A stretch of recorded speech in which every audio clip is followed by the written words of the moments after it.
Hi everyone, I'm Kathy Hazel Adams. Thank you for joining me today. Um, I want to talk with you today about what, of course, came up in my morning meditation. And one of the main messages that needs to be discussed is keeping our serenity and peace and sense of well-being amidst the chaos that's going on in our country. I'm in the U.S., in the world right now. There's a lot of chaos, a lot of instability, a lot of fear, a lot of adversarial energies.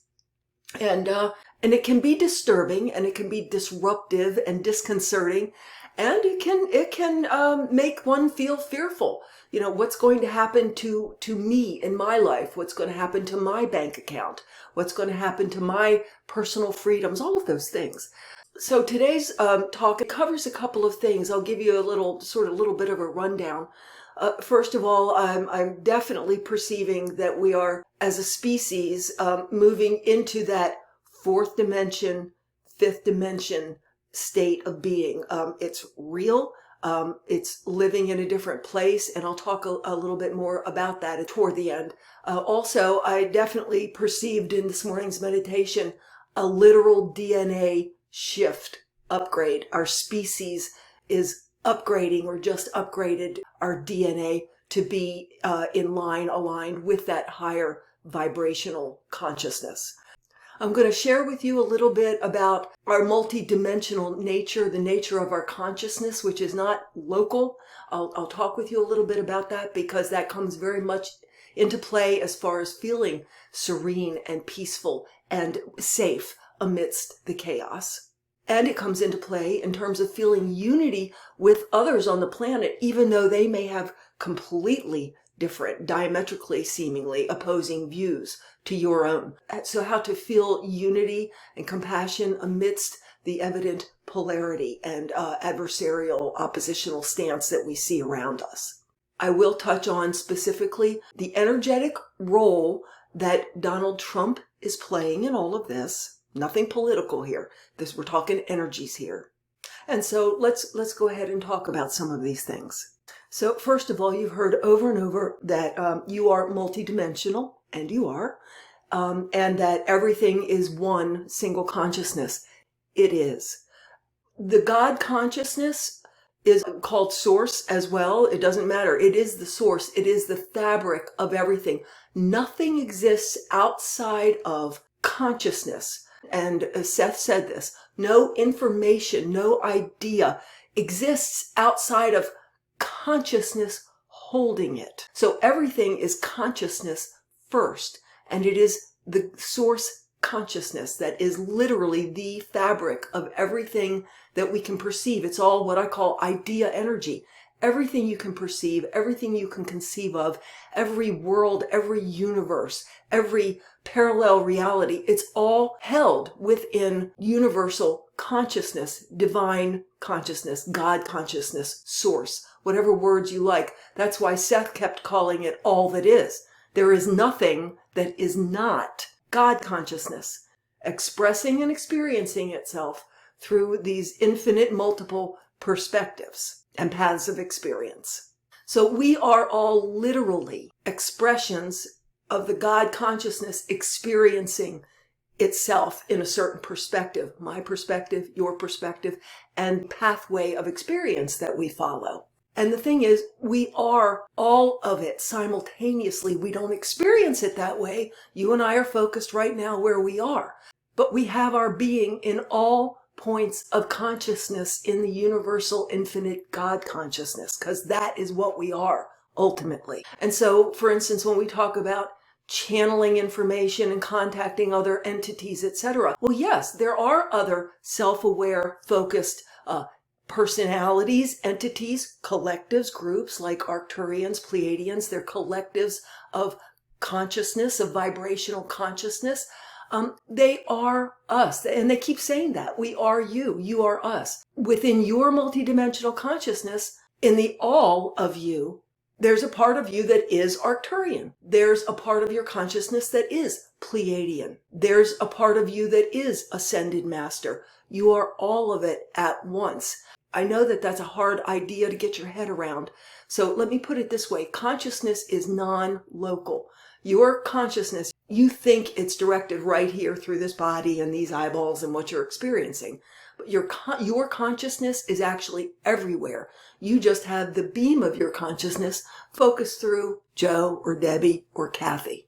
Something that came up recently on a YouTube that beautifully illustrates this. It's a gentleman in the military, I believe Air Force, describing how he had landed an Air Force jet or a Navy jet, and something had gone wrong, I don't know, in the landing gear, whatever, and there was going to be a very big, bad wreck. And they had all the emergency vehicles out on the runway where he was landing. And his jet careening onto this runway was heading directly straight for one of the fire engines and actually hit the fire engine with one of its wings. And there was evidently a big wreck where parts of the airplane were all over the place. As he said, thousands of pieces of wreckage, he said. Well, in that moment where it was just getting ready to hit, he must have perceived that he was getting ready to leave the body. And his consciousness went into the whole event. He saw the wreck from the perspective of every single piece of wreckage that was laying all around the airplane fuselage and the fire engine and the people. So his consciousness was everywhere in all pieces of the event. Let that sink in for a moment. Now, he did not die. He's here to tell us about it. Oh yeah, in another reality, he probably did die, but he went on to live the rest of his life and tell us his story, which is great. But the point is, consciousness is non-local. Your consciousness is not limited to this focus. You just think that it is. And it's useful to get across the street safely and pay your rent. I mean, we need to have that focus, but just know that your consciousness is everywhere simultaneously. Another example would be a book that I read recently, and it's a collection of accounts from war heroes, soldiers that got the Medal of Honor. And they described their experiences in battle, whether it was Vietnam or World War II, whatever. And this one stood out to me. It was a young man, and I think it was Afghanistan, but he was in a truly life-threatening position, literally in a hail of bullets, taking live fire from everywhere. He didn't have any help or backup. He was in a bad spot, and he knew he was going to die. And again, maybe in another reality he did. However, he knew he was going to die, and he said his entire life flashed before him. He said, it is true. It's 100% true. Well, how can that be? It's because your life experience that you hold, you are an event, and it's actually a whole complete thing. We just experience it one experience moment at a time, and it seems linear and in time, but it exists as a field of experience moments that can be held all at once, simultaneously. I'm not trying to break anybody's brains here. Let yourself understand this and start perceiving it from what I call the heart mind, from in here, not just here. This will inform this. Don't worry about it. But so in any case, your consciousness is not local. You are all things, and you and I are all parts of the multidimensional God consciousness. We're just, to our perception, experiencing them one at a time.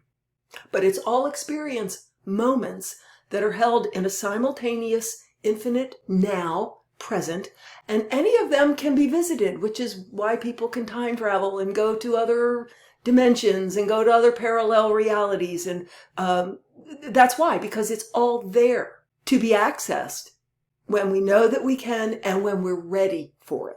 Everything that can ever be experienced or known is all held in an infinite present, an infinite now.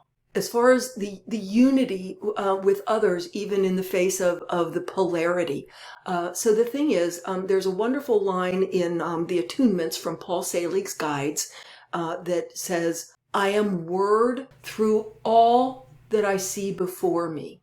Word is the God consciousness vibrating with idea and experiencing its idea electromagnetically. Again, we are electromagnetic beings. We are God consciousness experiencing our individual perspectives and pathways and potentials electromagnetically. But that is word. And the line is, I am word. And they go through, I am word through my body. I am word through my vibration. These are all part of their attunements. And I do have a couple of YouTubes that are those attunements with explanations around and discussion around the attunements. I won't go into that here. But the one line that I want to go to is, I am word through all that I see before me. And what that is I am God consciousness. I am the God consciousness in everything and everyone around me that I see before me. I am the God consciousness in my neighbor. I am the God consciousness in that bird. I am the God consciousness experiencing and expressing myself through the perspective of that neighbor, of that person on the television. And obviously, that's another aspect of me, right? We're the God consciousness. We hold all possible versions of ourselves. When you see someone else in your world, they're expressing a part of you, an aspect of you. And so when you understand that, it starts becoming easier to observe your neighbor or someone on TV that holds very different views from you, maybe very different political views from you, and still be able to see them and go, yeah, I don't agree. I don't agree with what they think is the solution. However, I feel their pain. I feel for them, their pain and their fear and what they think they're fixing and what they think they'll get from the choices that they're making. I can feel their pain and fear, even though I am not in agreement with where we need to go from here, for instance. So there you go. I think you guys are just getting it. I just felt it. We can have empathy and feel their pain. And of course, what people are wanting is the feeling of being okay, of safety, of stability, being able to live a happy life and provide well for themselves. And they're looking for ways to get that back. Yeah, I get where they're coming from. I feel their fear and their pain. Now, I said I was going to say something about Donald Trump, and I am, and it is not political. Donald Trump, with his sort of oppositional, adversarial approach versus cooperation with other countries with the tariffs on every country and island on the planet. He is actually acting as an accelerant to bring us to the point where we realize that adversarial, oppositional, what I call knife fight mentality with other human beings in other countries doesn't have anywhere good to go. And what I mean by that is this: fear and adversarialness can never take you up. If you're afraid that you don't have enough, there's not enough, you believe there's not enough, and that you have to be in competition with others, okay, then you have to have allies and you have to beat down others. However, once you do that, you haven't ever gotten rid of other people that could take from you or attack you or try to get what you have. So there's more people to beat down, so to speak. Fear has nowhere to go until you've destroyed everyone that could possibly be a threat to you.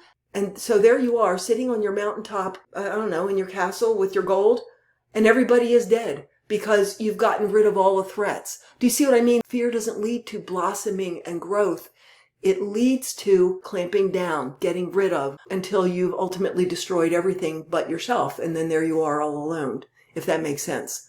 So the fear adversarial paradigm is not where the species is going into the fourth and fifth dimension here with love, cooperation, everybody experiencing abundance and doing well. That requires cooperation, not opposition. Well, if someone had gotten into the presidency who was always sort of a little walking a line both ways, there's still adversarialism and opposition, but we're doing some cooperation, it would just be a long, drawn-out thing where we're slowly but surely learning that cooperation is better than adversarial opposition. Now, I'm talking the whole human species here. What Donald Trump is doing is just going at lightning speed, going faster than anybody else would have or thought they should have gone in terms of just immediately walk in the door and turn everybody into an adversary, put tariffs on everybody. You're already in a fight with everybody. And I'm not talking politically here about destroying the country. I'm not even talking about that.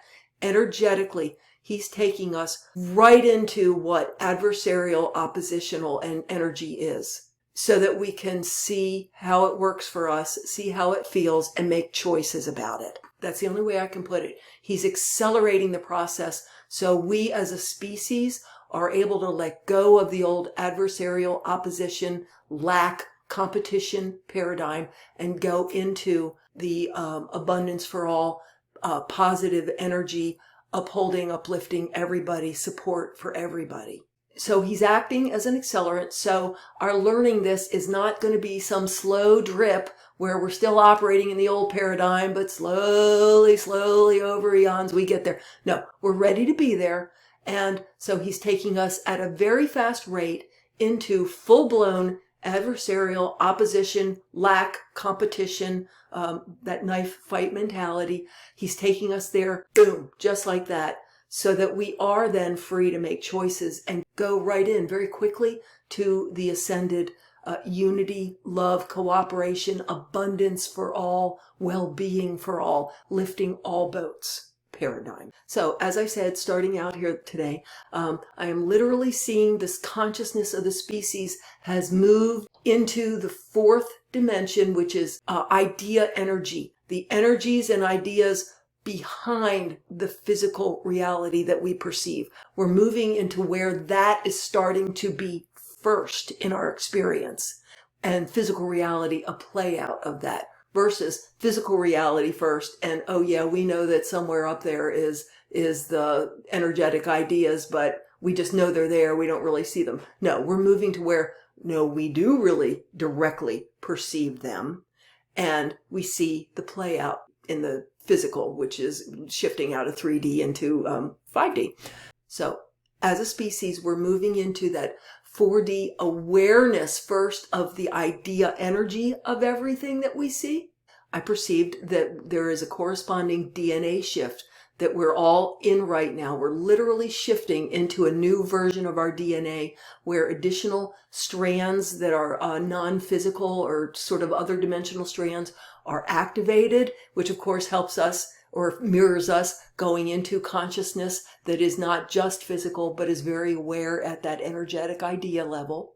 And it expresses that we're literally ready to walk around as a different version, a higher, different version of what humanity is. So to bring this all back to how to stay in the state of serenity and peace and sense of well-being, even amidst the chaos going on, we know that nothing is separate from us and that we can have compassion and understanding for even those people that really are doing something different than we would choose to do.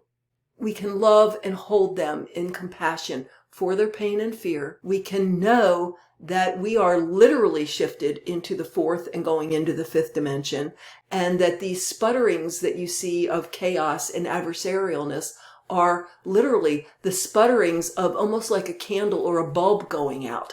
I actually saw a vision that it illustrated it. If you've ever seen a transformer blow on power lines, there's this giant kind of explosion, sparks everywhere. That's what's going on right now, you guys. The old paradigm is literally self-destructing, and Donald Trump, with his actions, he's an accelerant. The old paradigm is self-destructing. You and I will be fine. We will all be fine. We just need to not get distracted and bought back into that chaos and that story that is sputtering and trying to keep hold of itself, and just be in the fourth dimensional. And even if you don't know yet 100% what that is or what that feels or looks like, ask your higher dimensional self, your higher self, your spirit guides to show you, to help you move into that fourth dimensional state where the energetic ideas are the main thing you perceive with the physical as play out, versus physical first and oh yeah, we know there's spirit and idea there, but it's somewhere where I can't see it. No, the fourth, ask to go into fourth dimensional consciousness. That is exactly what will lead us into the fifth dimensional play out in the world. I am available for one-on-one sessions for any of you who need some help. I'll leave a link below to my website, and I will invite you to join me for my live spirit talks. I do these twice a month on Sunday afternoons. These are actual live group calls done via Zoom, in which I'll talk a little bit about a subject in an informal way. It's not some formal lecture, but I'll talk about a subject, and it's an opportunity to talk about and ask questions about not only the subject maybe that I talked about, but anything else that's been coming up in your experience or in your reading or on YouTube. It's a time when, of course, I'm channeling information for whatever questions or comments are coming up during the call. And often, not always, the talks will involve a little bit of a guided meditation. So you do need to register to be on my Zoom link invitation list. I'll leave a link below for that. And I do them on a free or donate what you wish basis. In other words, if we were doing this in person, there might be a basket out front where you throw a $5 bill or something. But they're free or donate what you wish. You don't have to donate anything. Just attend if you would like to. And of course, you can go to my Patreon page as well, become a Patreon member. When you are a paid Patreon member, you are automatically included on the Zoom link invitation list for Spirit Talks.